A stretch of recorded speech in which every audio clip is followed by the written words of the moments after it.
is now being recorded.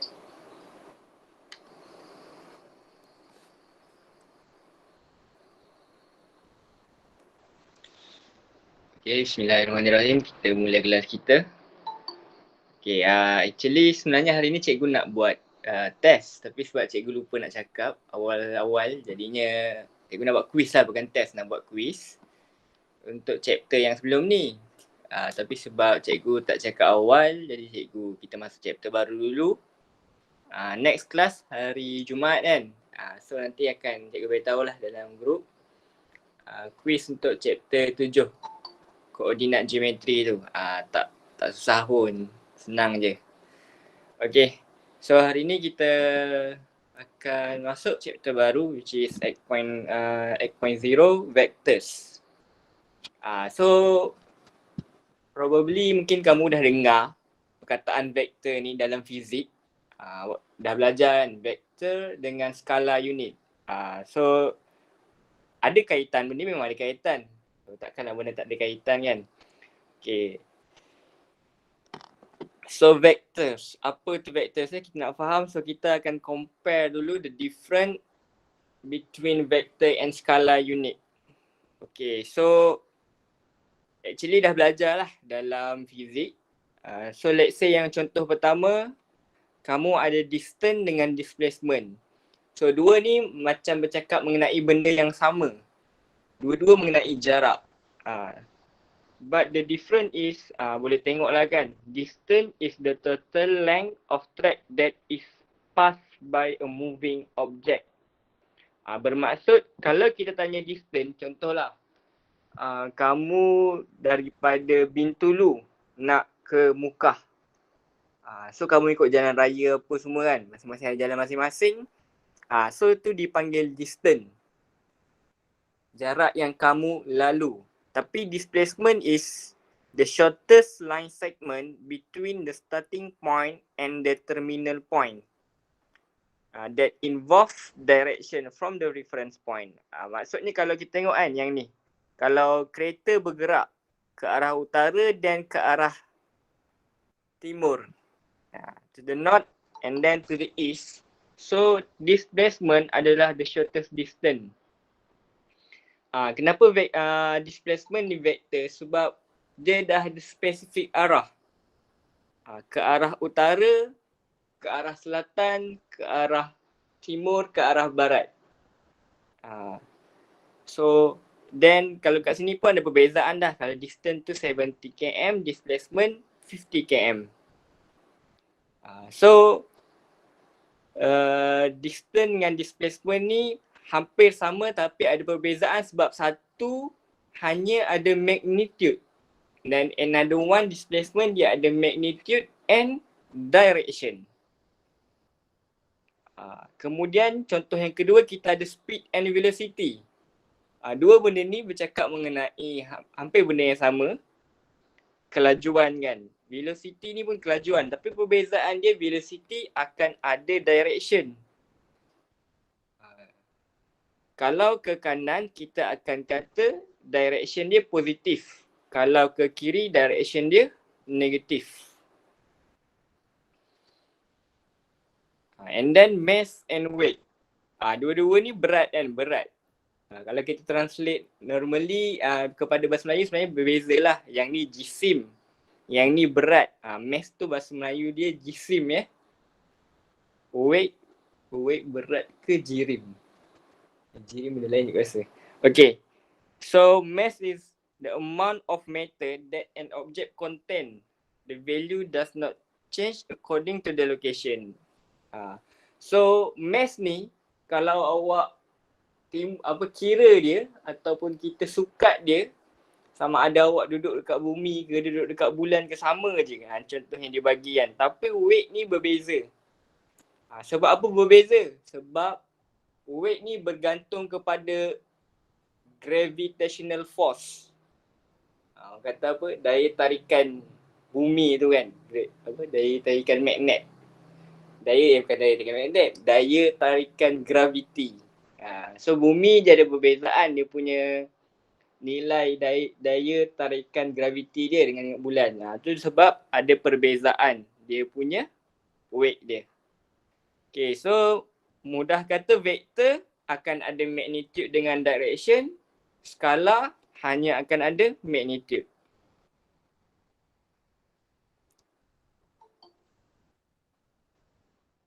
Okay, so dalam matematik of course lah, bila kita faham sesuatu perkara, kita akan represent vektor, represent sesuatu konsep tu dalam bahasa yang mudah. So kita akan tengok representing vector using directed line segment and vector notation. Of course lah, sesuatu benda tu akan ada notation dia sendiri. Okay, so vector ni, kalau kita, vector ni kan melibatkan pergerakan satu benda daripada satu point ke point yang lain. Ataupun kita kata from starting point to terminal point. Okay, so kalau kita ada daripada point A ke point B, so kita boleh buat line segment of vector dia mengikut anak panah lah. Anak panah dia ke kanan kan. Kalau kita kata vector AB, bermaksud starting point dia dekat A, berakhir dekat B. Kalau kita kata vector BA, terbalik pula, starting dekat B, berakhir dekat A. So apa yang penting arah anak panah tu. And then vector notation. Vector notation ni penting. Dia ada dua cara lah basically. Sama ada awak guna anak panah dekat atas tu ataupun bold. Orang kata apa? Macam bold ni apa bahasa Melayu? Tapi awak tahulah kan kalau buat word tu kan. Yang ni yang biasa, yang ni bold. Bowl ni tebal tebal. Sama ada tebal ataupun biasa. Kalau biasa, guna anak panah. Maksudnya kita faham. Kalau anak panah ke kanan, kalau anak panah tu ke kanan bermaksud dia daripada A pergi kepada B. So kita tahu vektor kita vektor AB, bukan BA. Anak panah tu mesti ke kanan je. Janganlah pula buat anak panah ke kiri. Walaupun vektor kita BA contohnya. Kena susun BA anak panah tu daripada B pergi A. Jangan anak panah tu ke kiri. Cumanya bila kita menulis, kita susah nak bezakan antara bold dengan biasa kan. That's why bila dalam orang kata kita buat jalan kira, kita akan guna yang ni lah selalunya. Kita tak guna yang bold ni. Kalau kita type guna words, guna atau any software lah yang lain kan yang boleh type, kita boleh bezakan lah antara bold dengan tak bold. Tapi bila kita menulis pakai tangan, susah kita nak bezakan antara nak buat bold dengan tak buat bold. Okay, selain tu, kita boleh represent vektor dengan huruf kecil. Kalau yang ni huruf besar, dia mesti wajib huruf besar. Kalau huruf kecil pula, kita kena beza antara variable dengan vektor. So nak bezakan antara variable dengan vektor tu, so A kita akan ada cacing ni kan, curly line. Cikgu panggil cacing. Ikutlah awak nak panggil apa pun ataupun macam biasalah dia bold.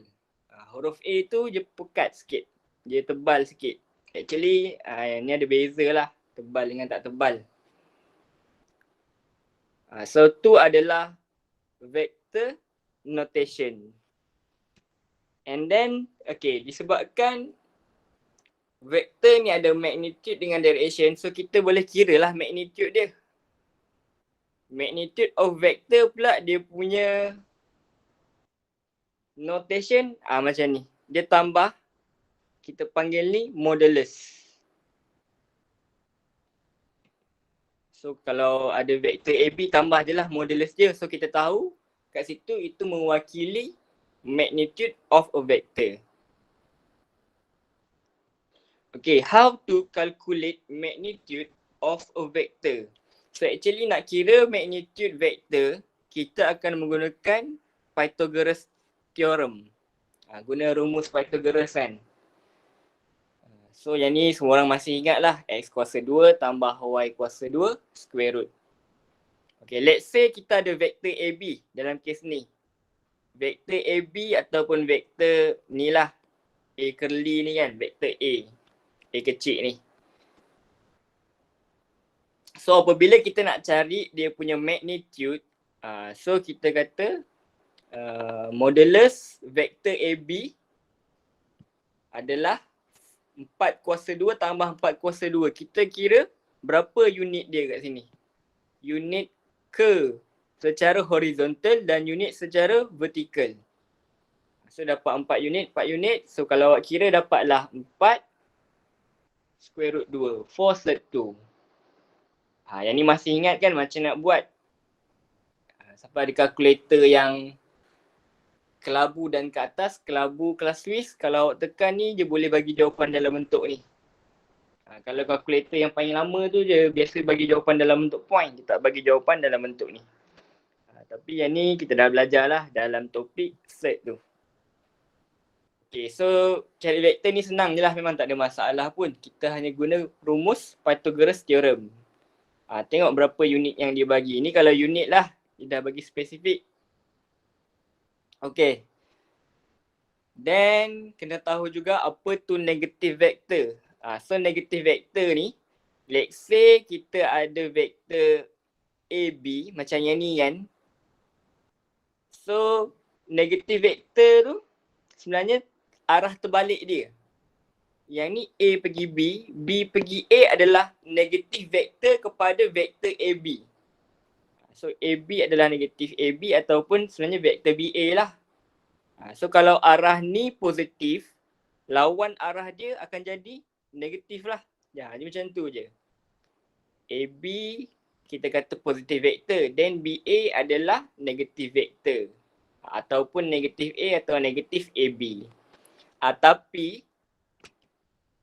walaupun dia negatif vektor, magnitude dia tetap sama. Magnitude dia tetap sama. Yang ni AB lah. Tapi kalau kita kira magnitude untuk BA sekalipun, BA, tetap dia punya jarak sini 4, kat sini still 4 juga.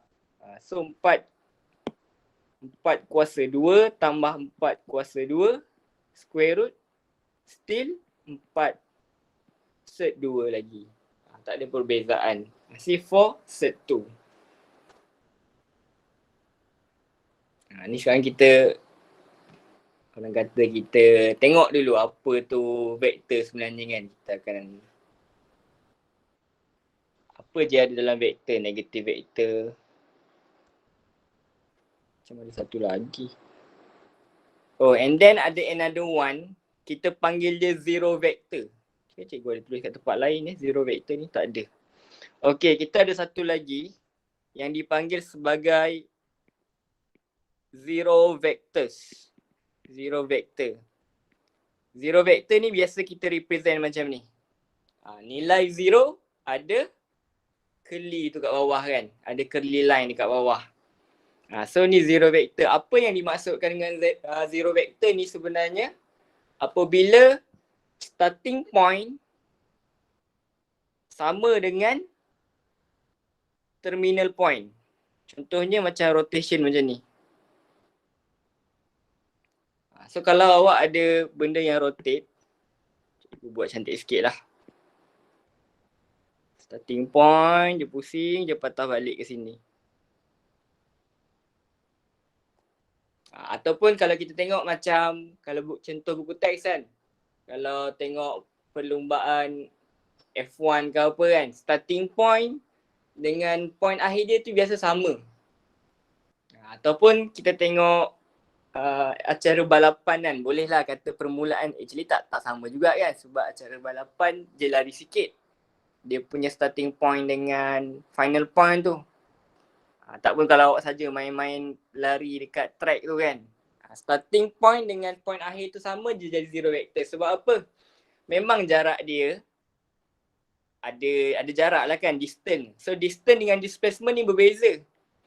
So kalau contoh awak berlari, bermula dekat sini, lari atas track tu kan, pusing. Bila habis, distance memanglah dalam 400 meter. 400 lebih. Tapi displacement jadi zero sebab apa? Sebab tempat mula dengan tempat akhir dia sama.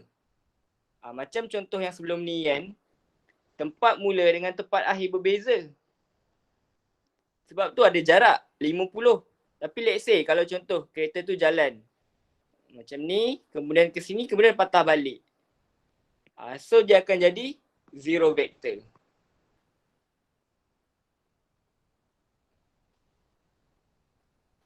Okay, so kita tengok example 4. The diagram on the right shows a parallelogram ABCD. The point P, Q, R and S are midpoint. R, P, Q, S adalah midpoint. Okay. So given that AS adalah A, AP adalah B, kemudian AJ adalah C. State the vector for the following term. Okay, kat sini kita nak apply lah benda yang kita dah belajar tadi. So kita nak cari vektor SD. Bermaksud starting dia dekat S, berakhir dekat D. So ni vektor SD. So kalau kita boleh ganti dengan sama ada huruf A, B dengan C tu. So disebabkan S ni midpoint. So yang ni vektor dia A. So dia jadi SD ni pun vektor A lah sebenarnya. Kemudian kita nak cari vektor C pergi J. C pergi J. So C pergi J ni midpoint kepada A pergi J. A pergi C, J ni midpoint. So panjang ni dengan panjang ni sama. So bila sama, so vektor dia kita boleh ambil C juga. Tapi disebabkan arah dia berbeza, sebab daripada C pergi J, arah dia berbeza dengan yang ni. Tu sebab jadi negatif. So kat sini nak kena faham je. Vektor yang kita nak sama dengan nilai yang mana, kemudian tengok arah dia. Kalau arah anak panah dia sama, so vektor dia tu sama. Kalau arah anak panah dia berbeza, maka vektor dia akan jadi negatif. Itu sahaja sebenarnya.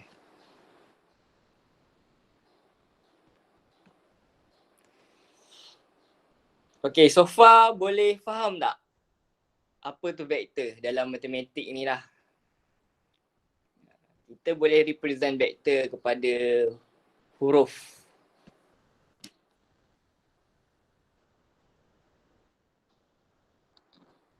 Okay. Tak ada apa-apa. Boleh Boleh. Okay. Okay, kalau boleh kita try lah sedikit kan. Okay. So kita tengok example yang pertama ni. Find the magnitude of vector JK. So awak ada vector JK ataupun vector F lah dekat sini. Cari magnitude dia. Okay. Boleh tak cari? Berapa nilai magnitude untuk vector JK?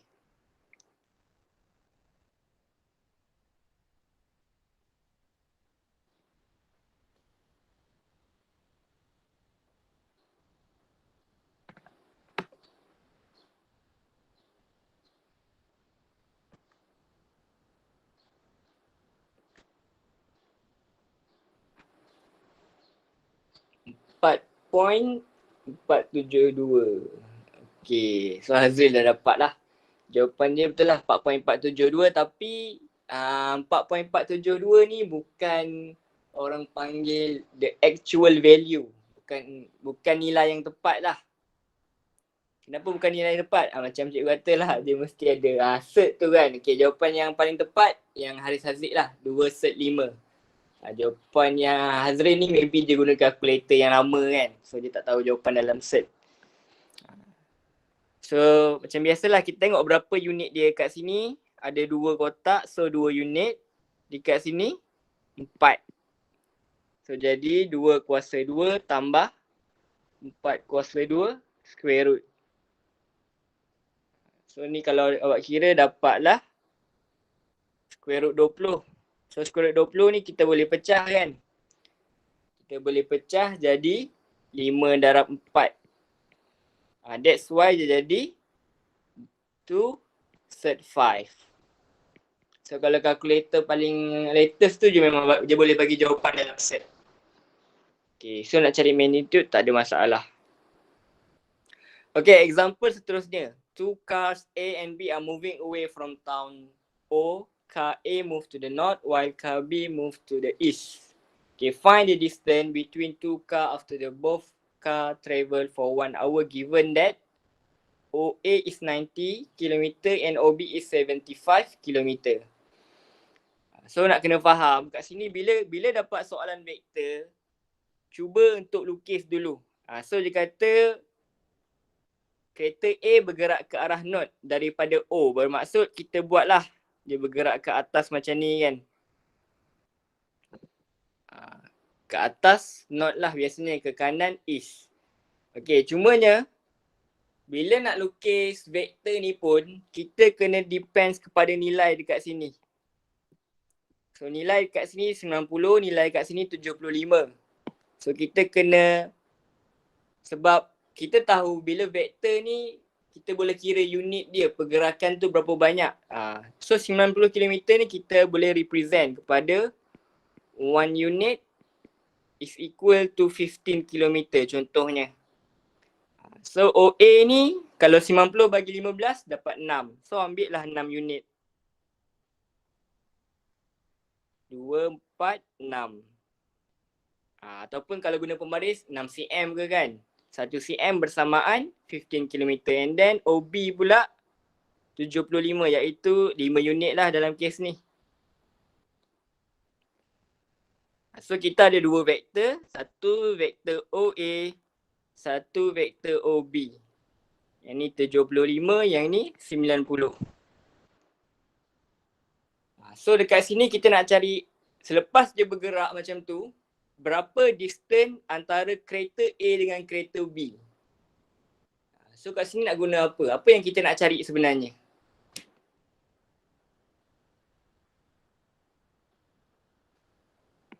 So dalam kes ni, bila awak dah lukis ni kan, apa sebenarnya nilai yang kita nak cari? Kita nak cari distance lah kan. Tapi distance ni dalam konsep vektor, apa yang awak nak cari sebenarnya?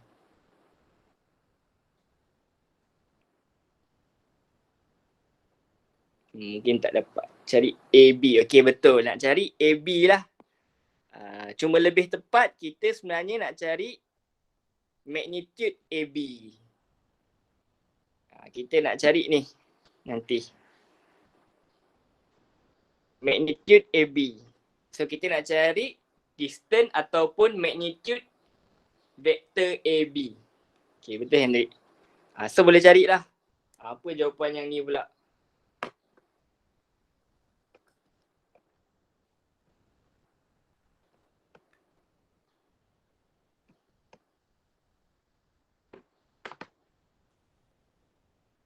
.15. Okey, betul. 9 minit. Andy. Itu kalau jawapan kalkulator lama kan. Kalau kalkulator baru je boleh bagi jawapan dalam set. Cuma dari sudut nilai ni, walaupun awak belajar set, kalau bagi jawapan dalam set betul, kalau bagi jawapan perpuluhan pun sebenarnya betul juga. Kecuali lah memang soalan tu spesifik dalam topik set, kalau awak bagi jawapan macam ni salah lah. Tapi kalau untuk chapter lain, jawapan dalam perpuluhan ni diterima. So dapatlah 90 kuasa 2 tambah 75 kuasa 2 square root. Dapatlah 117.15 ataupun lagi tepat adalah 15/61. Tapi prefer dalam set atau perpuluhan?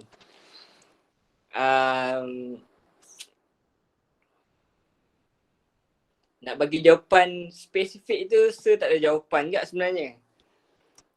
Kalau topik tu topik set, dia topik set ni kalau awak tengok soalan tu kan, dia ada kaitan dengan log, tiba-tiba ke apa kan.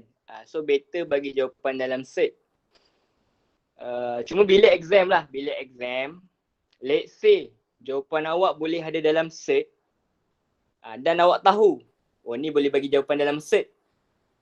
Bagi je jawapan dalam set. Sebab jawapan dalam set tu adalah the actual value. Maksudnya kalau lah dalam exam sebenar, jawapan tu dalam perpuluhan tu adalah estimated value dia ataupun bukan estimated lah. Value yang dah dibundarkan. So value yang awak bagi tu sebenarnya lagi tepat.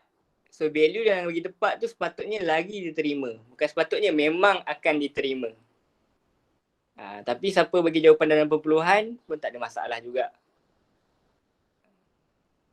Tapi sebab semua orang bukan ada kalkulator jenis yang boleh bagi jawapan dalam set, so bagi dalam perpuluhan. Kecuali soalan dah spesifik bagi dalam perpuluhan. Janganlah bagi dalam set.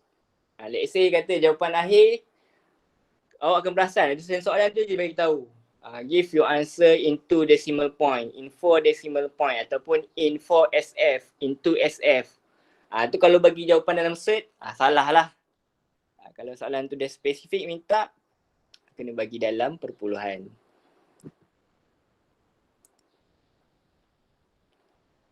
Alright, so sikit lagi. Okay, so two vector are same if they have same direction and magnitude. Macam tadi lah kan, kalau sesuatu vektor bila direction dia sama, contohnya vektor AB dengan vektor CD ni direction dia sama, kemudian magnitude dia sama. Apa yang dimaksudkan dengan magnitude tu, boleh kata macam jarak dia lah kan. Kalau awak nampak ni sama, tapi sebenarnya magnitude adalah ni nilai yang kita kira ni. Kuasa 2 ni, kuasa 2 square root kan. Tu magnitude. So sama sebenarnya ni 3, ni 2 kan. 3, 2. So kalau awak kira dia punya magnitude sama, maka vektor tu adalah vektor yang sama lah. Kalau kita bagi dia nilai ni A, ni pun A. Kalau kita bagi B, bawah pun B. So satu vektor sama sekiranya direction dengan magnitude dia sama. Okay. So making and verifying conjecture about the properties of scalar multiplication on vector. Okay, apa maksud kat sini adalah kalau kita ada satu vektor, kita darab dengan nilai skalar. Kita darab dengan 2, kita darab dengan 3.2, kita darab dengan 1/2 ke, darab dengan any value lah, scalar value. Maka hasil darab dia macam ni lah. Kalau contohnya kita ada vektor A. Ni kita nampak ni vektor A. Okay, vektor AB ni dia double kepada vektor A ni. So actually kita darab dengan 2. Kita darab dengan 2. So vektor AB adalah 2A. Dengan syarat dia samalah. Dia punya magnitude dengan direction. Direction dia ke kanan, tapi magnitude dia double. Tu jadi 2A. Kemudian CD ni 3A. Kalaulah contoh ada vektor lain, sengit macam ni, awak tak boleh samakan dengan vektor A. Walaupun contoh nampak panjang dia macam sama, ini dengan vektor ni tak sama. Sebab apa? Sebab dia direction dia lain. Direction ni memang betul-betul ke kanan atau kita kata ke arah east. Tapi vektor tadi kita panggil dia ke arah north east. Ke arah kalau utara dengan timur apa bahasa Melayu? Antara utara dengan timur panggil apa bahasa Melayu? Kan ada timur laut. Tenggara, timur laut je. Tenggara. Ingat. Tenggara. Ya, Tenggara. Tenggara dengan Tenggara bawah kanan. Bawah kanan kan? Atas apa? Itu timur laut. Timur laut kan? Jadi kalau ni timur laut. Kalau bawah ni tenggara kan? Kalau sini barat laut, barat daya. Cikgu pun dah tak ingat sangat lah geografi ni. Okay, so apa yang dimasukkan dengan same direction dengan same magnitude tu lah. Same magnitude ni kalau dia punya unit ni sama, dia punya perbezaan unit ni sama. Direction ni kena sama betul-betul macam ni arah dia. Kalau arah dia ni dah lain, arah dia macam ni pun lain. So vektor CD pula 3 kali ganda. Kemudian dari sudut magnitude, kita kalau kita tahu magnitude A tu 5, maka magnitude AB adalah just 2 darab 5 dapat 10. Magnitude untuk CD pula 3 darab 5 dapat 15. Kes kedua ni melibatkan negative vector. Yang ni arah ke kanan, kemudian yang ni nampak arah ke kiri. So EF adalah double kepada vektor B. Cuma arah dia terbalik, maka vektor tu jadi negatif. Darab dengan 2. Kemudian GH pun sama, cuma dia separuh darab dengan half. Arah berbeza, tukar jadi negatif vektor tu. Okay, then kita tahu unit magnitude untuk B adalah 8. Then magnitude untuk AF darab 2 je lah, dapat 16. Kemudian magnitude untuk GH darab dengan half, dapat 4. So generally dia punya ni lah multiplication of skala K with vector A produce vector KA with the condition magnitude untuk kalau kita ada orang kata multiplication magnitude dengan skala, awak boleh K tu dekat luar atau K tu dekat dalam. Sebab kalau dua ni pergi dalam pun sama je dapat 16. Sebab apa? Sebab ingat formula Pythagoras ada kuasa 2 kan. So kalau lah value tu negatif sekalipun, contoh kalau awak kira magnitude 4 kuasa 2 tambah 4 kuasa 2 tadi, dapat jawapan 4/2 je tadi. Ibu tak ingat, ia rasanya 4/2. Okey, kalau awak ada negatif 4 kuasa 2 tambah dengan negatif 4 kuasa 2 square root pun sama, awak akan dapat 4/2. Sebab apa? Sebab negatif 4 tu kalau kuasa 2 kan dah jadi positif kan. Tu sebab K tu dekat dalam ke K tu dekat luar, nilai dia sama. Tak ada perbezaan. Okay, and then KA is in the same direction with vector A if K more than 0. Jadi kalau kat sini kan macam-macam terlalu berfalsafah yang B dengan C ni. Actually awak just nak faham arah dia sama ataupun arah dia opposite. Arah dia sama, K tu actually positif lah. Kita punya skala multiplication tu positif. Kalau arah dia berbeza apabila K tu negatif. Sebenarnya kita boleh buat ni darab dengan negatif 2B. Bukan negatif dekat dalam. So awak kena faham tu je. Arah dia sama, follow lah. K tu akan positif lah biasanya. Arah tu berbeza, K tu negatif.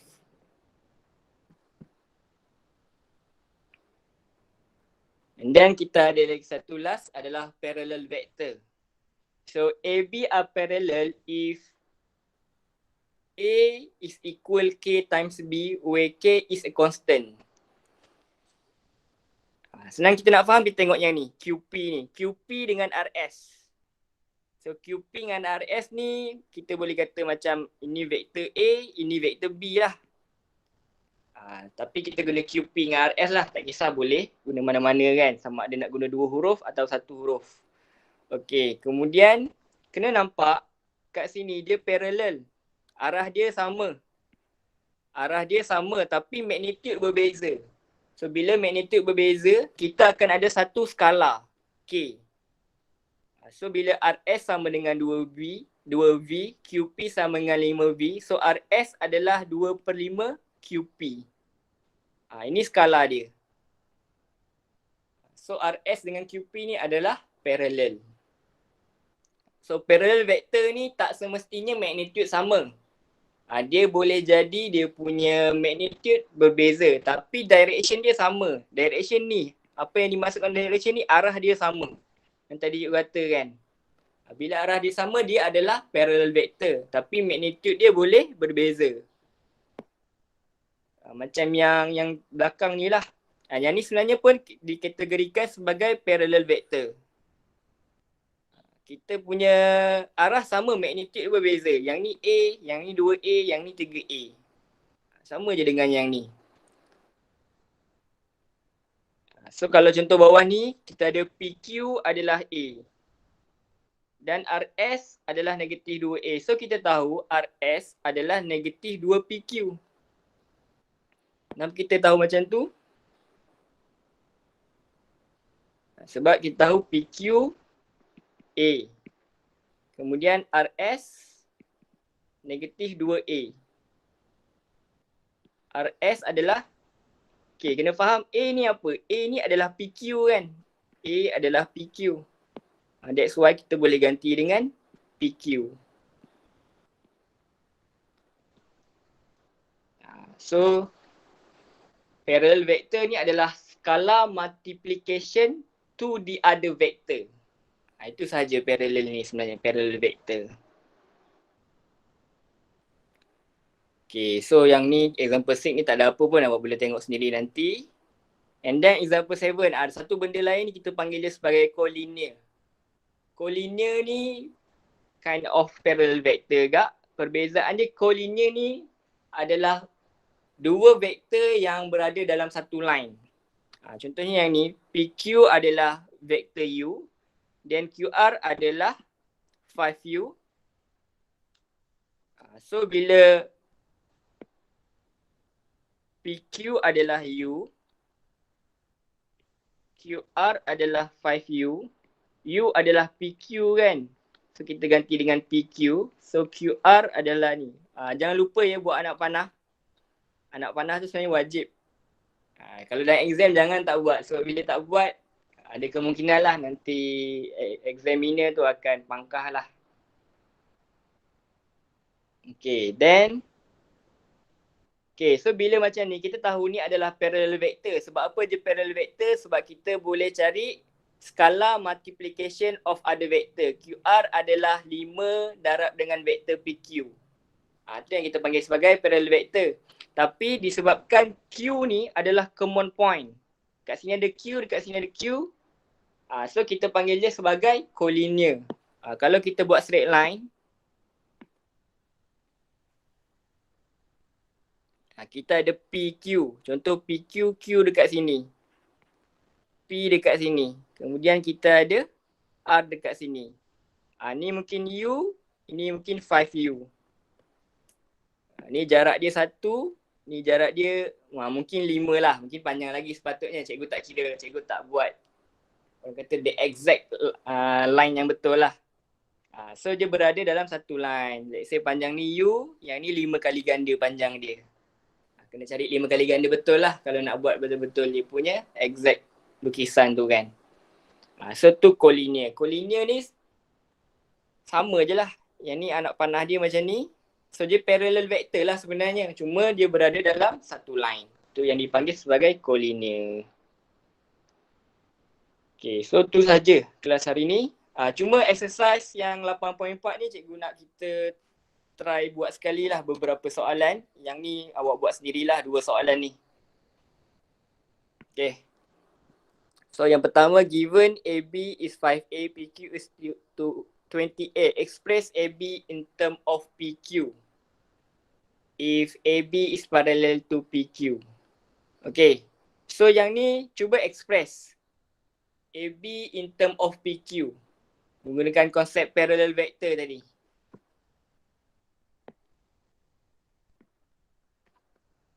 Soalan 1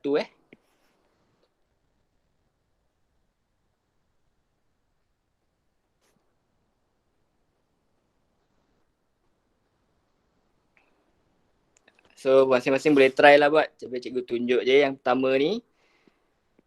So bila nak buat, AB adalah 5A. Dan kita ada PQ is 20A.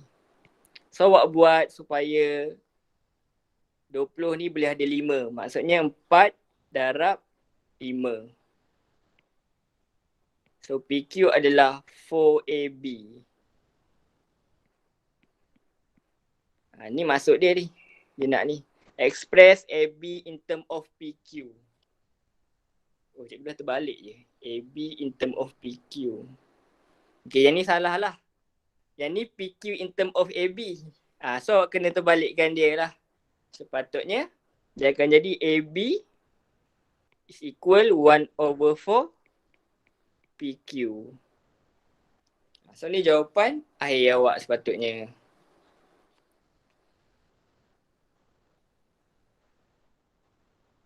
Okay, boleh dapat tak soalan pertama ni?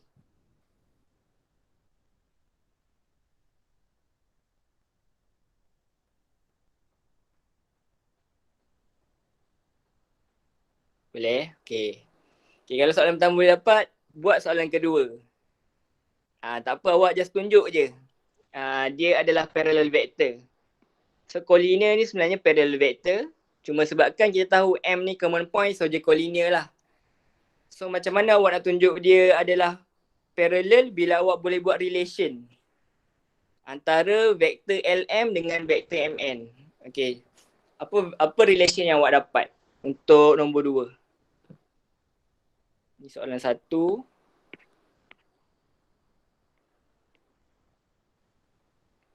Okay, soalan 2. Siapa yang boleh bagi jawapan? Apa relation vektor LM dengan vektor MN?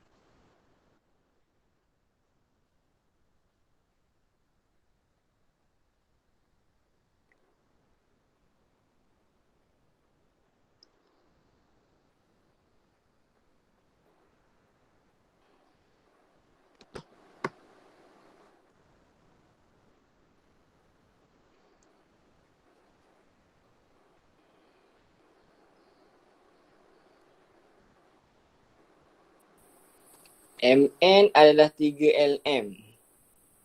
MN adalah 3LM. Okay, betul Azril. Betul Nigel. MN adalah 3LM. Okay, betul.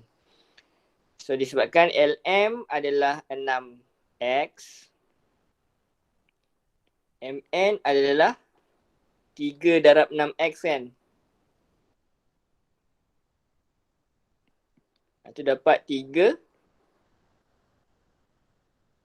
LM. Okay, inilah relation dia. So kalau soalan macam ni, awak proof benda ni, then awak katalah M is the common point of LM dengan MN, then LMN adalah collinear. Okay, nombor 3 ni, cikgu tak terang pula tadi. Okay, untuk nombor 3 kena fahamkan yang ni.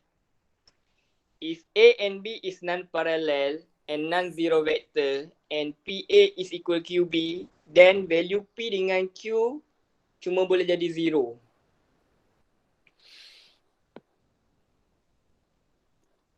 Okay, mungkin pening sikit nak faham. Tak adalah pening. Okay, vektor A dengan vektor B, vektor A dengan vektor B, non-parallel vektor dan non-zero. Apa yang dimasukkan dengan non-parallel dengan non-zero ni? Awak ada vektor A, awak ada vektor B. Ni vektor A, ni vektor B. So dekat sini kita nampak vektor A dengan vektor B tak paralel. Itu yang dimasukkan dengan non-parallel. And then non-zero. Non-zero bermaksud kita ada magnitude, kita ada nilai. Kalau tak ada nilai, awak tak boleh lukis lah. Sebab bila zero vector, bukan tak boleh lukis. Bila zero vector ni, permulaan dengan akhir dia sama. Tapi dalam kes ni, dia adalah non-zero vector. So, ini adalah representation dia lah. Tapi apabila PA sama dengan QB, kita nak samakan. Kita nak buat skala multiplication P darab dengan vektor A boleh jadi sama dengan Q darab dengan vektor B. Macam mana nak sama? Memang tak boleh sama. Kecuali nilai P dengan nilai Q jadi 0. Kalau 0, dah jadi pelik ni. Sekejap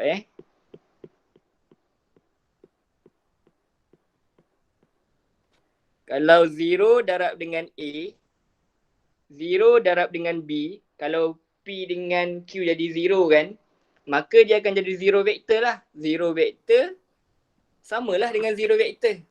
Apabila non-parallel vektor, kita nak relatekan dia sama, boleh dengan syarat skala multiplication tu adalah 0 skala.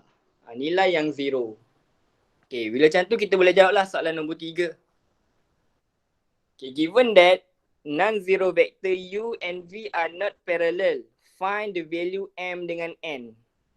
Okay, berdasarkan maklumat tadi, ni soalan nombor 3 ya. Soalan 3A dulu. Berdasarkan maklumat tadi, U dengan V adalah not parallel.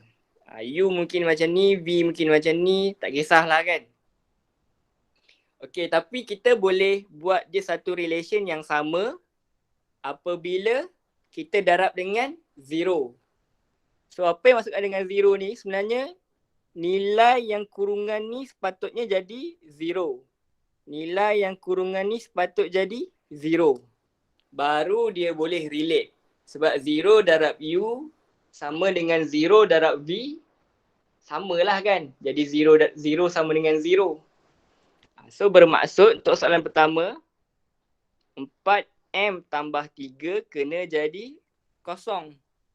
N tolak 7 kena jadi kosong. So bila macam ni kita boleh cari nilai M. M adalah negatif 3/4. N adalah 7. Itu maksud soalan ni. Kita boleh cari nilai M dengan N sebab kita tahu konsep parallel vector ni. Untuk non-parallel vector kena darab dengan 0. Okay, jadi macam tu awak boleh jawab soalan B lah nanti. Soalan B tu nanti awak selesaikan sendiri. Okay, boleh faham tak nombor 3 ni macam mana tadi? Nombor 3 ni.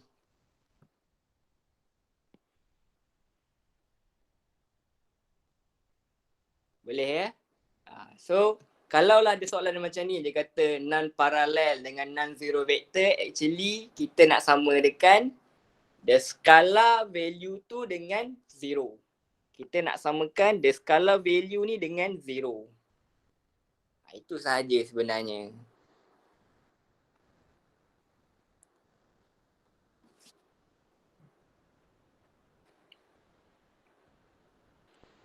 Okay, so kalau tak ada soalan, nanti boleh buat latihan tu lah. Latihan tu nanti hantar dekat GC. Okay, so hari Jumaat, quiz ya. Quiz untuk koordinat. Okay, jangan left dulu sekejap. Guna ambil gambar tu.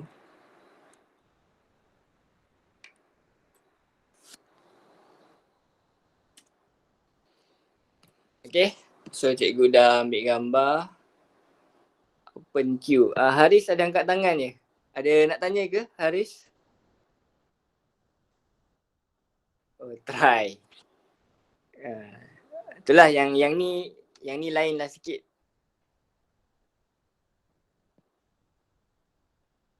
Jarang dapat tekan.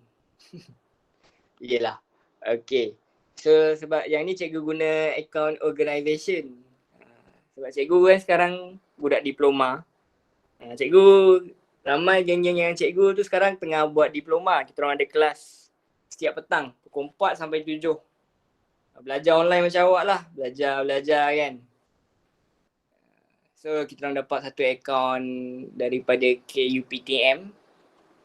So akaun ni boleh record Google Meet.